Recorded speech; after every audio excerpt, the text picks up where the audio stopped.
You're listening to the Real Estate Runway podcast, powered by Quattro Capital, where we are all about alternative business and investment strategies to help you amplify life and maximize wealth. Here's your host, the recovering engineer turned multifamily investor, Chad Sutton.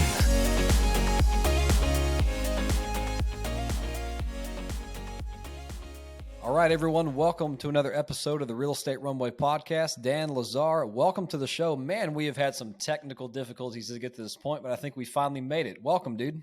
Thank you, Chad. Thank you for the invitation. This is very exciting. Absolutely. Well, guys and girls and gals listening to this show, Dan is coming to us from Australia. So we have had a little bit of connectivity problems, but you know, this is going to work. It's going to be a great show. So Dan, tell me about yourself. You were a developer out in the Australian area. So tell me about how that came to be and a little bit about what you're doing, and then we'll get into the episode.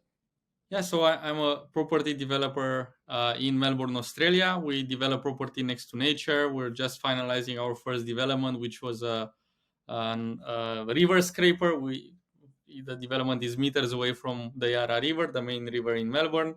We're just getting ready to develop a park scraper, which is a 5 townhouse development next to a park. So it has a creek in the back, a park in front. So I just developed property that I'm personally passionate about potentially moving in, and because it's a lot more resilient in the market, I guess.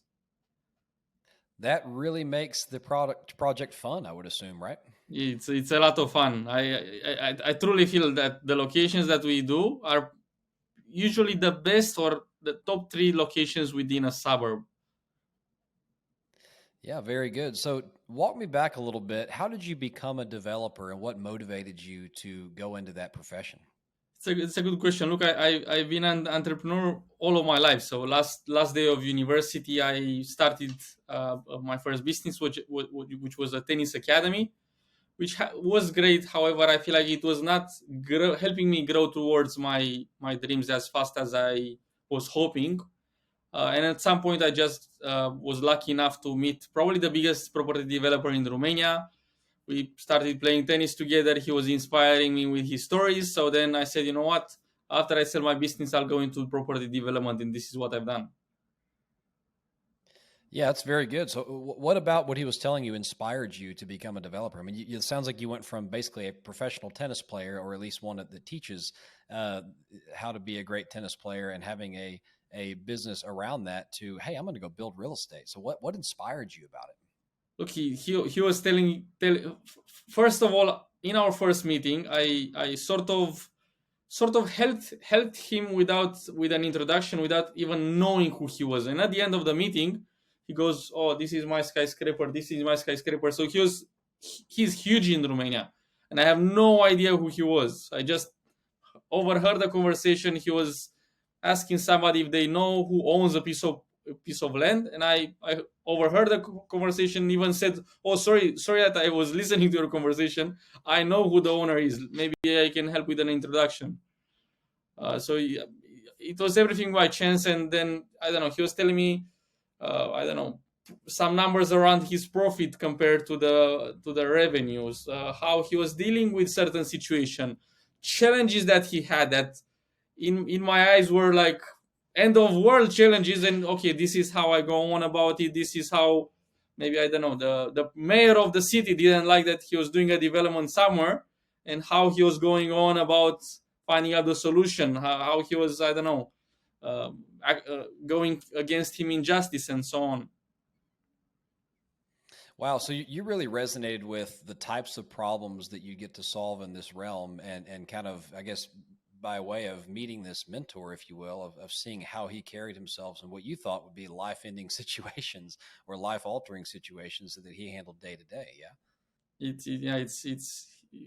It's amazing. I feel like in development, the density of problems that you have to deal with is out of what I've experienced with 2 other businesses that did quite well. So I feel like every day there's challenges that you need to be on top of them. Otherwise, they're like going to really affect your bottom line in some shape or form, either delay the process or, I don't know, have a cost overrun and this and that. So I totally understand that. I mean, we have similar challenges, not quite to the level of ground up development. I mean, there's a lot of ways that things can go sideways before you get something built, which I feel like we're starting with assets that are already in the ground. We are, right? So, anyway, I digress. But so thanks for that story of kind of how you got into this. And you've mentioned, that y'all have just finished, your first project and you have a couple of more projects in the pipeline.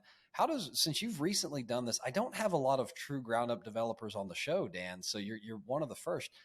Let me pick your brain a little bit. How does one begin to start a business in development? I mean, what kind of things do you have to put in place? What are you looking at? Let's just kind of start. Like, if you can walk back to your first project that you were putting together, how did you get going in this?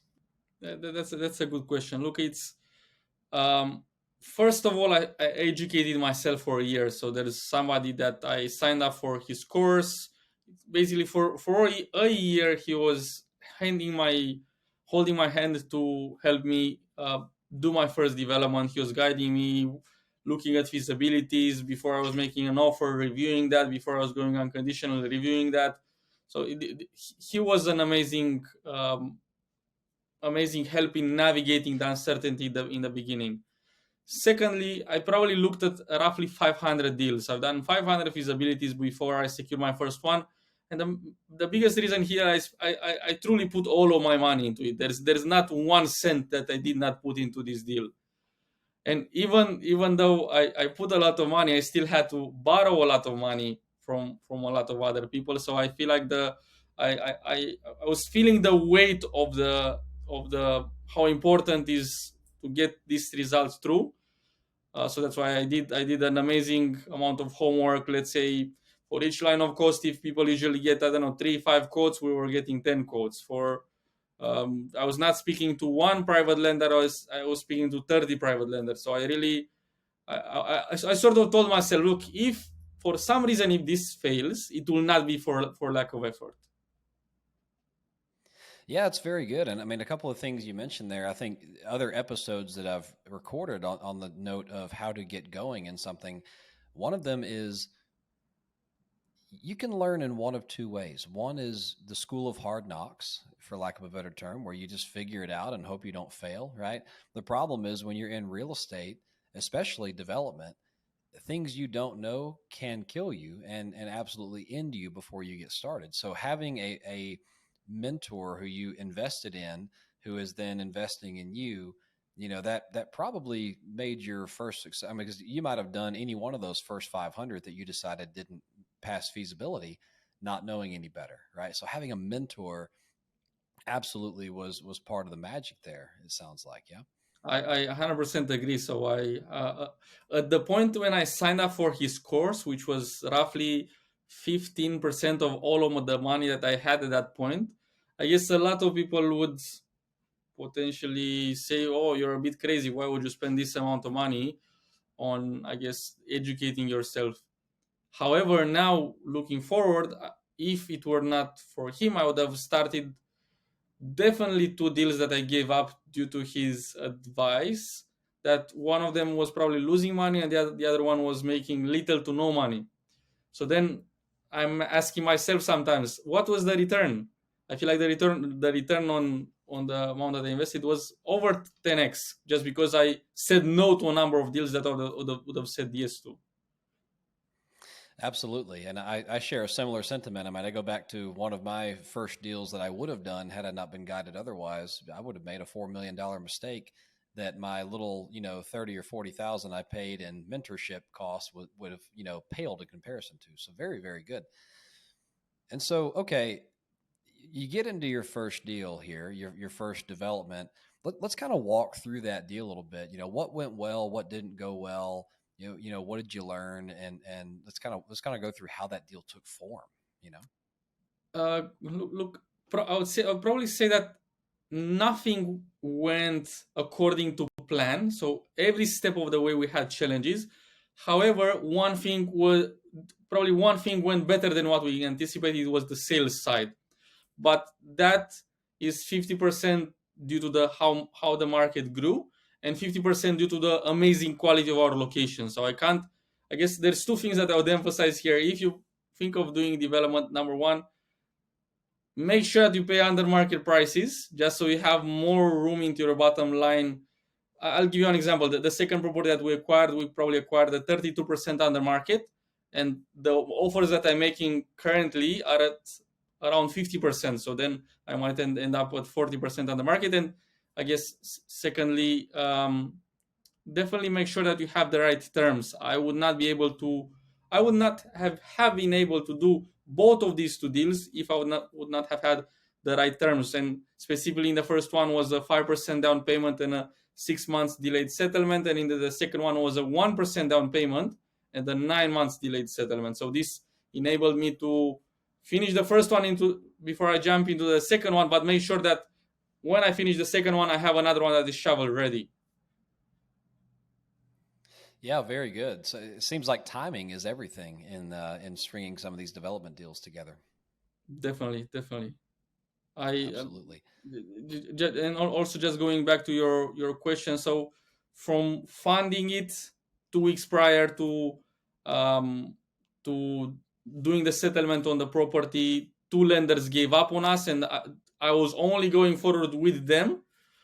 So I had to make a lot of phone calls. Somebody came through last minute to the construction process. A lot of people say a lot of things in construction and don't deliver. So you need to be a killer with your contracts. You need to have very strong contracts and make sure that it's very clear when you're starting, when you're finishing the job, what happens if you don't finish the job, which is 80% of the time, to have some liquidated damages or something like this, to make sure that your interests are aligned. You don't go in business with somebody thinking that they'll do this job and they're planning to do another job, or they're planning to finish in 3 months, not in 1 month. I guess what's communicating to you. Yeah, that sounds like a pretty important part of the process, because in development, correct me if I'm wrong, but you are less in control than you'd like to be. You're having to really hire the right people and the right tradesmen, the right contractors in place. So what are some tips you can provide on how to structure airtight contracts with these individuals and make sure that your interests are aligned? Look, I can tell you what we've done. So we got a lawyer to draft like a 15-page agreement that we signed with absolutely everybody, and then I made it easy to sign this contract. I just put most of the things that have to be completed in the signatures on the first page. So then you don't have to go through 15 pages. You just read the first one, briefly read the other ones, and sign it. And I guess liquidated damages to make sure that you have a clawback clause in case they say they're going to finish in a month and they finish in 2 months, and that just cost you $40,000 in holding cost, to make sure that you are able to retain part of what you have to pay them, to make sure that because you can only do that if you have clear start and end dates. And secondly, to make sure that they're doing everything as per Australian regulation, because if they are saying that they're certified carpenter or whatever, but their mom gave them the license, to make sure that, again, you have power to say, you know what, I can't pay you the last 10K because I had to redo the job that was not done according to Australian regulations. That's good. So really what I'm hearing is incentivize them to do it right the first time and per regulation, so that you don't align our interest. That's it. I guess their interest is to get as much money as they can from you, and my interest is to get the job done. So by having the contract, I just increase my chances of him delivering what I need, and the reason why I engaged him. Yeah, very good. So tell me about some of the bigger challenges you had on this development. I mean, did the city fully agree with everything you were doing, or where did you find challenges along the way? I love hearing about how you overcome them. Look, I'll as I said, we probably had hundreds of challenges. I'll probably stick to 3. Let's say with funding, we had 2 lenders that sort of said, look, you're 99% across the line. Stop talking to anybody else. We're 100% or 99% going to fund your deal. And 2 weeks prior to settlement, they sort of changed their mind due to 50% valid reasons and 50% I don't know whatever reasons. A lot of people are scared to fund a developer's first deal. So you need to bear this in mind as well. And I guess here the main thing, just imagine I was at a point where I probably already spent like 300K on improving getting the permits, getting the building permit, whatever. And I'm at the point where if the vendor is not agreeing to push the settlement date, they can just decide to not sell me the property anymore, and I already lost 300K. So it was a very tough spot that I sort of feel lucky that somebody stepped in and helped us. Obviously, at 1 to 2% more expensive than, so he probably made it worth his while as well. But yeah, that was the main one. And then I guess altogether construction in itself, it's full of challenges, from I don't know, the underground plumbing to the demolishing process. Somebody said, okay, I agree to this amount, please pay me a deposit. You pay deposit, they say, oh, sorry, I can't do it on those dates, I can do it 3 months from now on. What do? Do you sue somebody for 5K? Maybe you spend 10K on your lawyer. So that's another thing. Never pay deposit. If somebody asks for a deposit, that probably is a red flag in itself, that they are not very confident that they'll do a good job or they'll do right by you. So if you can, avoid at any cost to pay a deposit. Yeah, that makes perfect sense. Perfect sense. And so that's very interesting. Okay, so if we're, and do this for me, I don't think our audience always understands the magnitude of what a development project really is. So if you can just kind of, we've talked about, you find the land, you tie the land up, you go get a loan to buy the land and the construction costs. But once you actually, even before you break ground, what is kind of the development process end to end? So, I mean, I think everyone knows you break ground and you start building, but there's things that happen before that, and a lot of money spent and committed before you ever see a physical product, right? So can we just walk through that real quick? Yeah. Look. So I guess in our context, it started by analyzing 500 deals and educating myself. Secondly, I found a deal. I negotiated for maybe a month. I secured it with a 5% deposit and a 6 months delayed settlement. So the 5% deposit allowed me to use my own money to secure the property, while the 6 month delayed settlement allowed me to improve the existing permit. So I'm only targeting properties that have an existing permit. However, even though it has a permit, which usually takes a year, probably there's another 6 months that you need to do construction documentation, building permit, to get your loans together, to get the right team together. Maybe the lender says, oh, I'm not happy with this builder, you need to find another one. So it's probably 6 months of that are quite stressful to a certain degree. And then you go into construction, and then into construction, every step of the way for us with our first one was a tiny bit different, or a lot different than what we anticipated. And then it's all, I guess the sales component. If you want to finance with a bank, which was not possible for the first deal, you probably need to have pre-sales. And then getting pre-sales, that means you need to put a lot of collateral together, renders, virtual tours, so to sort of sell the people buying it on how it will look at the end. So one thing that we're heavily leveraging is we're always creating a virtual tour for the development, so people can get a look and feel, even though the property is not there, or it's a year from being delivered. So that's probably a very interesting artifact of residential development or of condo development, is that you really can market the property and get your contracted sales locked up and kind of prove the concept and effectively the exit price, right? So that's probably a very good thing from a lender perspective and a financing perspective. Yeah, definitely. Those are two things that they asked for us to do: a valuation, a third party confirming the price that we're going to sell for, and then a quantity surveyor estimating the construction cost, because those are the two biggest numbers where you can go wrong, or truly wrong. If maybe you're estimating a 25% bottom line, but after you get two very conservative numbers from a third party, maybe you're only making, I don't know, 10%, and maybe due to that they'll say no. So you need to make 15 to 20% in development in Australia on very conservative numbers. Nobody will lend to you otherwise. I see. Very insightful. Okay. Well, very good. So to kind of move the show on a little bit, and then we'll get to some questions, a little bit more about you and your background.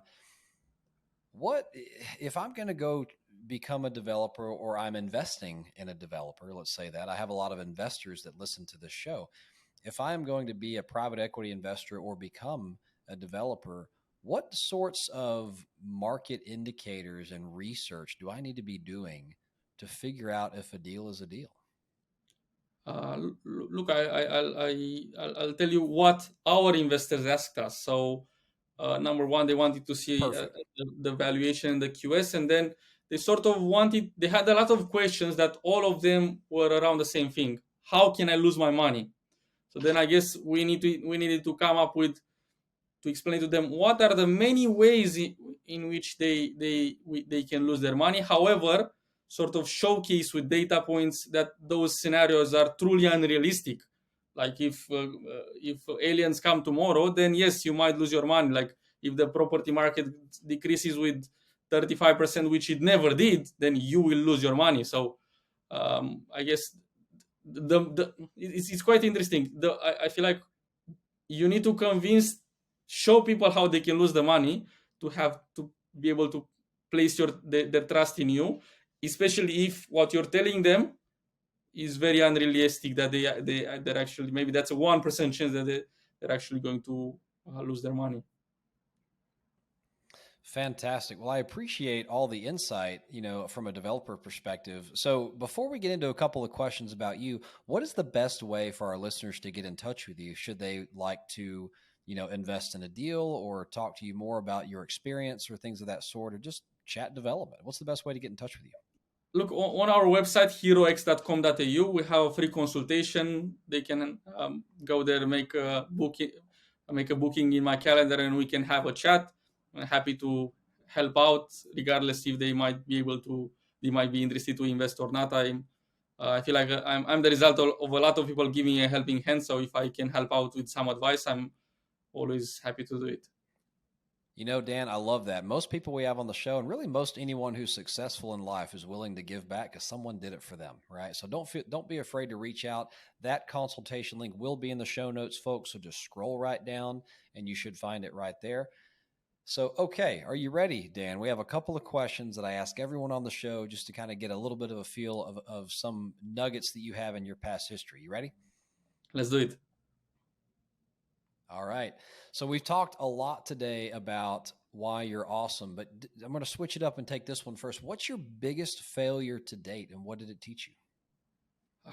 It's a good question. Look, I'll probably split it in two. 50%, I'd say, is the fact that I played tennis for a big part of my life, and then my vision was to always get to the top, and I really didn't. So tennis was probably the best thing that has happened to me, and also one of the biggest failures to a certain degree, because I did my best to get somewhere and I didn't. So I'm very thankful for the lessons that it taught me. And then I guess secondly is the first development was quite painful through to the money that we probably missed out on, the bottom line that we missed out on due to inefficiencies, due to people like this saying one thing, delivering another. I guess when you're losing 1,000, 10,000, when you start to feel like you lost, like, I don't know, hundreds of thousands in inefficiencies, then I guess that sort of hits hard your ego, your totally confidence get a it. little bit. Yeah, just because you're saying, hey, if I could have done this better, that would have been more profit in my pocket. But now you know, right? And you've only gotten better and tighter from there, I'm sure. Yes. Very good. Well, tell me real quick, what is your superpower in development and, or, really in business or your profession, but let's go with development here. Good question. So I think the thing that I'm the best at is definitely finding deals off the market. So I leverage a lot of data points to understand if a property has not sold for over 10 years, then there's a likelihood that it might be on the market in the next 10 years. So then having a chat today, door knocking, sending a letter, is definitely a way to go. As in development, I guess it's very, in development and in investment as well, it's very important to make sure that you buy under market. And the way I see it, if a property is listed online, then it's one seller that and then I don't know 10 to 20 buyers that are competing for this deal. Then it's very hard to get an under market result. If you're off the market, is one seller, one buyer, then just need to make it work. And just need to think what their needs are and do like. I guess my negotiation is very simple. It's either their price, my terms, or my price, their terms. It's two offers always. That's pretty beautiful. I like the simplicity of it. Well, very good, Dan. So last question. You know, one of Quattro's 4 pillars is philanthropy, and we really enjoy when our guests come on with a philanthropic venture that they support, you know, in hopes that maybe some of our guests will support alongside of you. So help me understand, where is your philanthropic heart at, and where can our listeners support alongside you? Yeah, look, we started a charity. It's called becomeahero.charity. Our website should be ready quite soon. And I guess we help in 4 directions. One, we help with shelter, which is currently in the shape of container homes for homeless people. We help with water wells in Africa. We help with food, which is in the shape of sort of getting free food from restaurants and putting it in fridges. And then last but not least, we're planning to help in the direction of education, getting some very successful people and doing sort of a gamified educational system. All of them are quite at the beginning. The only thing that we made a bit more progress was obviously in the water wells. Last year we built 6 water wells in Burundi. And also I guess in the homeless space, I've helped a few people in the past with getting them off the streets. So the charity is just, I want to do a lot more in this direction, and I want to leverage other people's resources in order to do more impact. That is just incredible, Dan. I really appreciate you sharing that. And folks, the links to those charities will be in the show notes as well. So just scroll down and perhaps if you feel so led, contribute alongside Dan and help him, you know, on his mission to better the world while he develops it. All right. So Dan, I really appreciate you coming on and sharing your expertise. We really haven't had a lot of development talk on this show, a lot more acquisition rehab here. So I appreciate it. And I hope to have you back on soon. Thank you, Chad. Thank you for the opportunity. This was great. All right, everyone. This has been another episode of the Real Estate Runway Podcast. Until next time, over and out. We hope this episode was insightful and brought value to your day. If so, please be awesome and leave us a 5-star review. Find out how Team Quattro can help you at thequattroway.com. Until next time, this is the Real Estate Runway Podcast.